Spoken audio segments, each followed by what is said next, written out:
Hello, my name's Andy Schmuckler.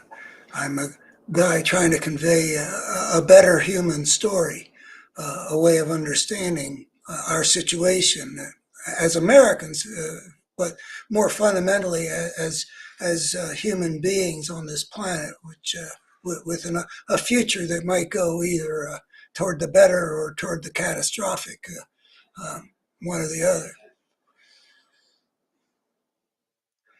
I uh, Among the things that I have been doing for some years is writing an op-ed column published every week in Virginia's Shenandoah Valley in newspapers in the district in which I in 2012 was a Democratic nominee for Congress, and so I have a relationship with of some kind with the 70% of the population that's basically votes Republican reliably. Um, and I had a relationship with them before that, um, which was I was a talk radio host for 10 years in the Shenandoah Valley, and I was having conversations with conservatives about the way I put it, the questions of meaning and value that we face in our lives. And we created a community of discourse and fulfilled my goal there of speaking to each other in a spirit of mutual respect and a spirit of inquiry, as if we might actually learn something from each other. And I, I got a feeling for a big segment of this conservative area that was very positive. I had a lot of respect for the conservative virtues that got more emphasis in their world than in my liberal world. And I saw that they had some important truths that liberal America could learn something from them. And I felt the opposite was true too. So in those same years, I wrote this book published by MIT Press called, well, I hate the title, it was forced on me, Debating the Good Society, A Quest to Bridge America's Moral Divide. So I had uh, this wonderful feeling in a way about there's being a goodness in this thing that was rather different from me culturally, but that I could relate to with some respect, because a lot of people were living a lot of living in accordance with values whose beauty that I could see, good Christian virtues, a kind of patriotism that involved revering the Constitution, a sense that good character is important. And some of these were things that I felt that the liberal America that I had come out of, moving out from inside the Washington Beltway, that that there were dimensions of the truth that should be brought together to make a higher wisdom. And that was my pursuit in the 90s. And that book, A Quest to Bridge America's Moral Divide, is sort of like a series of dialogues, a little bit Plato-like, uh, striving to put the half-truths together and find out what the more complete truth looks like. Anyway, so then when I saw them start to give their political allegiance to stuff that was really ugly. And this was, it came when Bush became president. Things started to get so that the constructive conversations we'd had weren't possible. I mean, it reached a point where I simply didn't want to do talk radio anymore because, well, like when Barack Obama was president,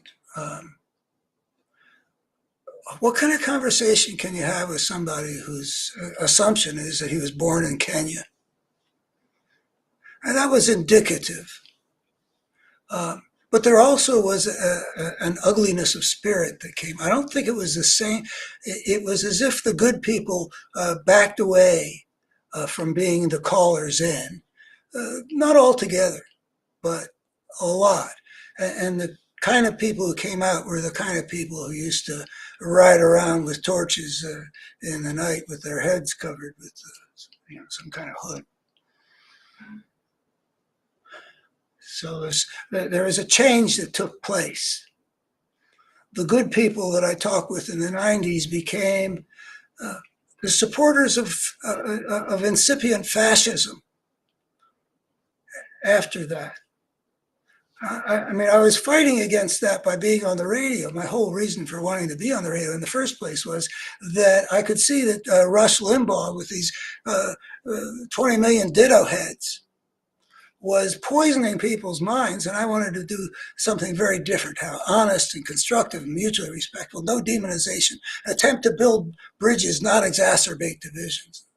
That's what I had in mind to do.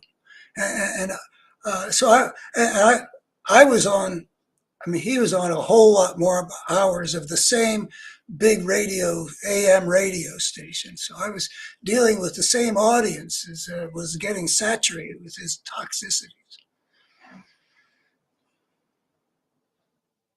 But for a long time, it was possible to find the beauty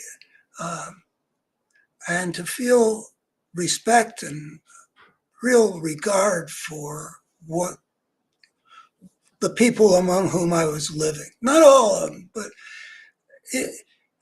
the goodness was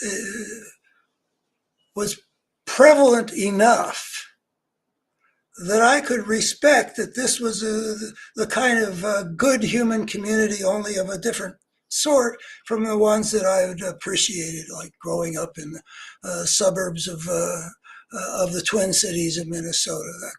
This is another version of good I could feel, and then I watched how they changed, how they were transformed in front of my eyes over the course of some years into something so ugly. It was disturbing to me when W was still president and they were following that manipulative political. I mean, just say FDR at a time when we were in a whole lot more danger in a World War II helped America not to be afraid, whereas W worked to make people afraid, even though there was nothing constructive that they could do with their fears.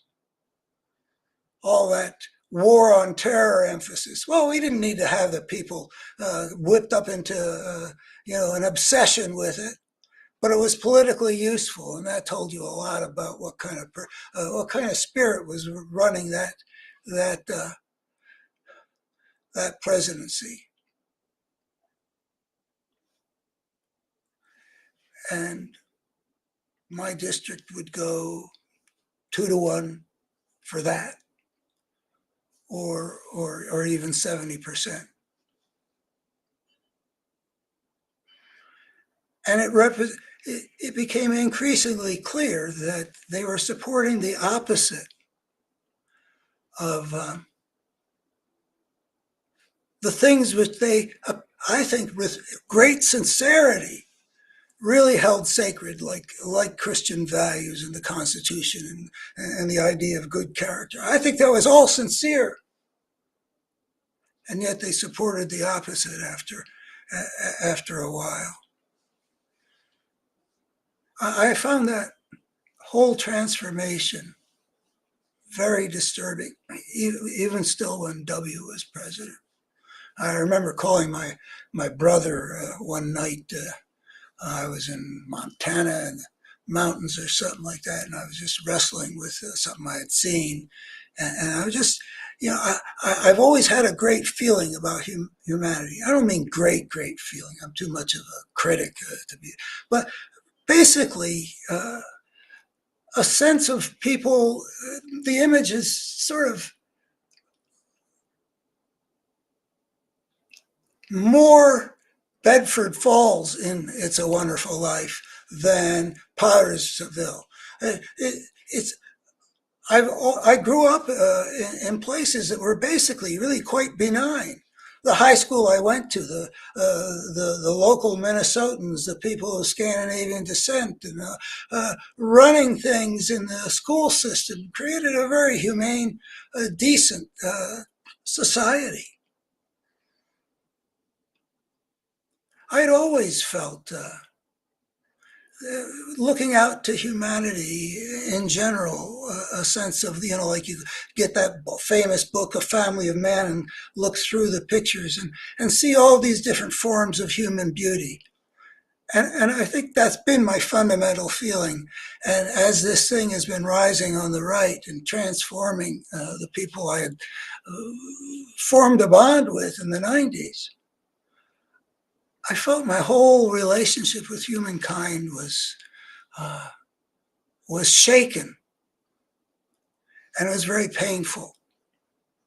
It remains painful, but I've more adjusted to it. But still, to see what my fellow Americans just did in this election, in a free society, to obviously gamble with things that allow us to live in peace with one another. And when you lose that, it's not clear that there's any way without violence to get it back. A must-win election, and we lost it. Anyway, so I was struggling with this transformation for a long time before this election. This election just takes it another painful step further. When my wife, April, that's our wedding picture back there a while ago, and I were considering whether or not to come back here, where we had been in Albuquerque, New Mexico for 6 years, another story. Part of my feeling about, I don't know if I want to go, was I sort of pictured this area as being like like moving to Bavaria in the mid 1930s or something like that, because the W administration had already had a huge impact on the spirit of the people.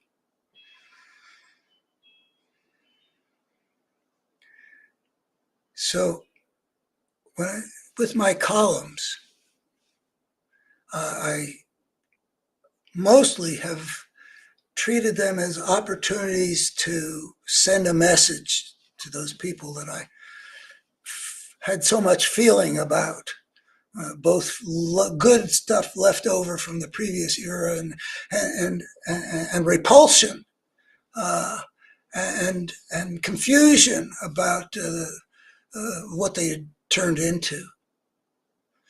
And it took me a long while to find a way to express to them how disturbed I felt about what they had become. I had been in dialogue with them, and now their craziness makes dialogue impossible, at least not my kind of dialogue. Be interesting to think of what the best kind of dialogue might look like, but I don't have the stomach for it. I expect. I mean, I'm not willing to not insist on the truth. A good therapist doesn't necessarily insist on the truth at a given juncture. Anyway, I wrestled with how can I tell these people how it feels to me? that they've been transformed into this dark thing. And finally, in 2019, I wrote a piece. Now, I've written so many op-eds. If you multiply 52 weeks times whatever it is, 12 years, that's a lot of pieces. And there are a few, 2 or 3 maybe, that stand out for me as really deeply meaningful. Like it did something for me to have put it together and to express a thing that way. So I'm going to read you what I wrote that was published in 2019.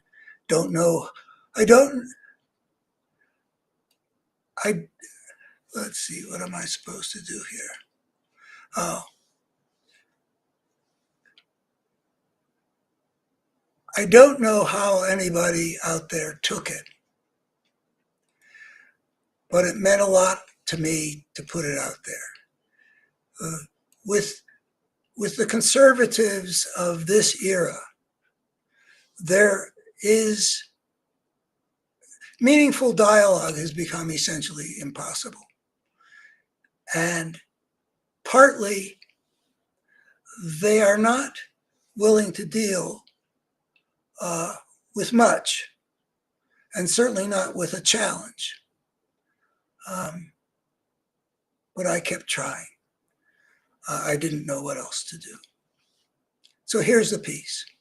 It's titled, When Evil Arises in a People. For me, the most memorable scene in the memorable 1972 film Cabaret takes place somewhere in the German countryside. The time is the mid-1930s. We see various Germans of this rural area sitting at their tables outdoors, next to some country inn, engaged in convivial conversations that we don't hear, enjoying good cheer with their friends and neighbors.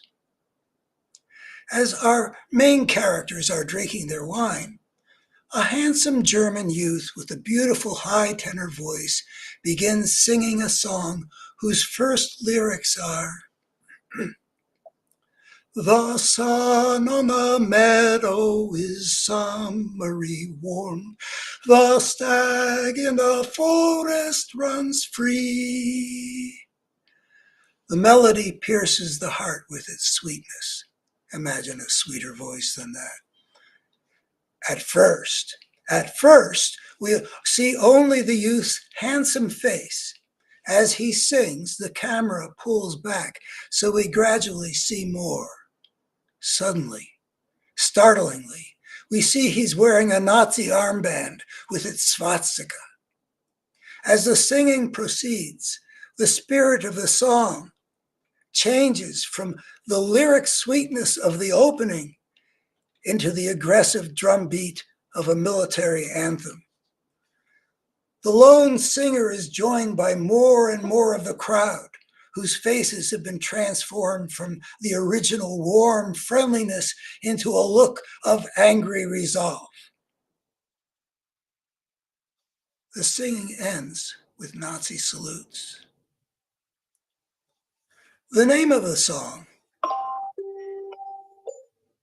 and its repetitive line at the end of each stanza is, "Tomorrow belongs to me."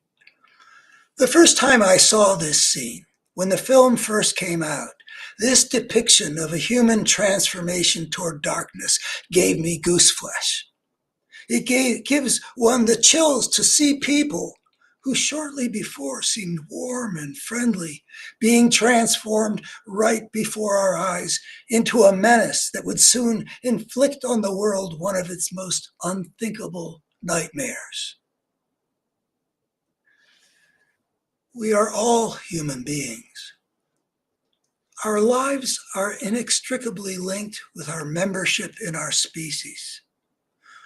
What are we to think of our kind once we have witnessed people whom we have previously considered regular, decent people being transformed into willing agents of evil? Lucky are those who never have to witness such dark transformations in their neighbors. But history has continued to compel many to see such disturbing things that cannot be unseen. I wonder how the Tutsis of Rwanda regard humankind now.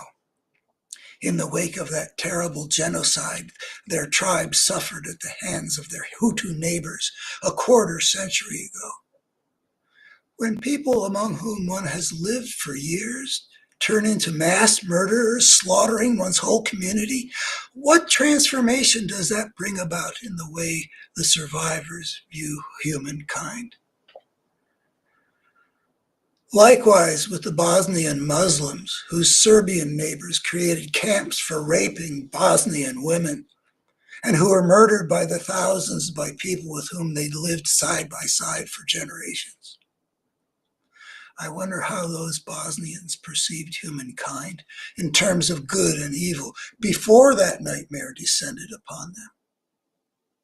And what is their image of people now?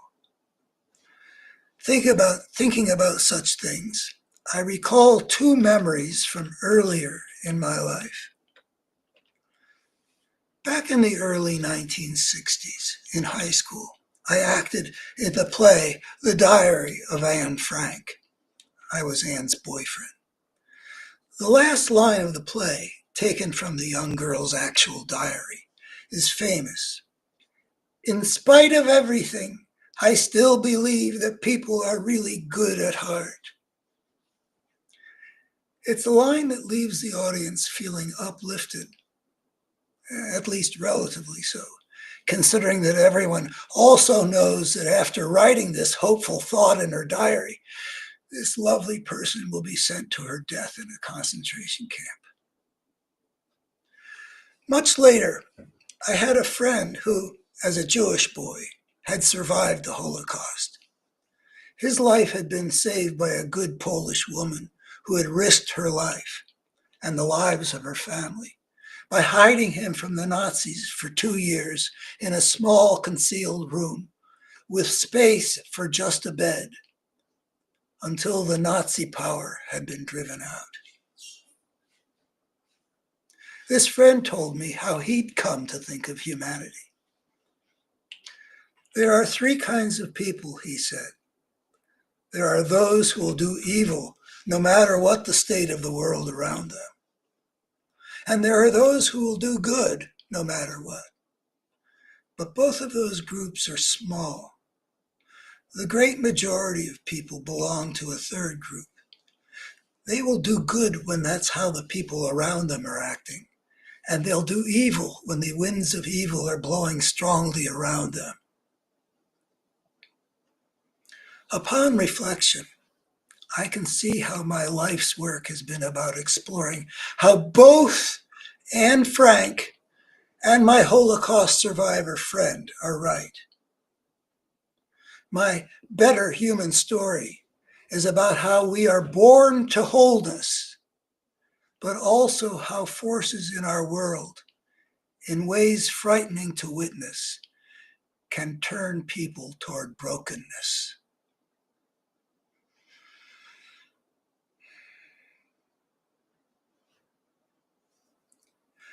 We need to deal with the forces that are at work in our world, the destructive forces.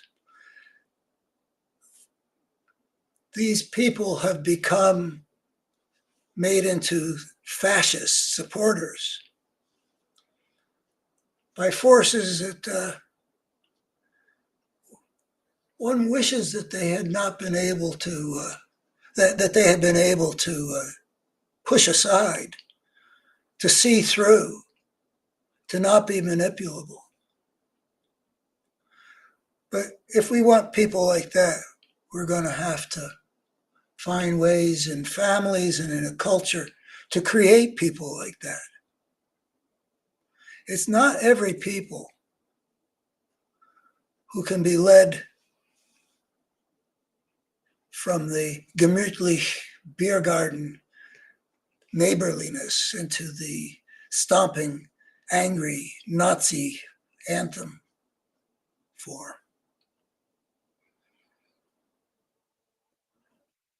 We need to understand better how to make people who cannot be brought over to darkness. If you're interested in seeing how I put all these things together, please go to abetterhumanstory.org, where I lay my integrated vision of the forces at work in the human world.